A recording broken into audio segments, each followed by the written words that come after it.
আমরা মনে করি একার পক্ষে সম্ভব না, একজন এতগুলো লোককে হত্যা করা এটা আমাদের পক্ষে মনে হয় না।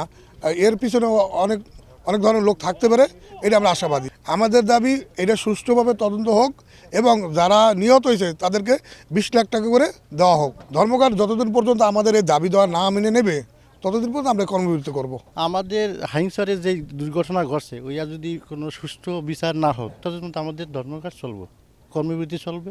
ধর্মের কারণে আমাদের লোক 7 জন লোক মারা গেছে, তাদের আমরা কর্মবিরতি দিছি। কর্মবিরতির কারণে মনে করেন আমরা এই ধর্মঘটের আমার দাবি আমরা 20 লাখ টাকা করে আমরা চাইছি, 20 লাখ টাকা করে দাবি যতদিন না মানবো ততদিন আমরা ধর্মঘট চলবে।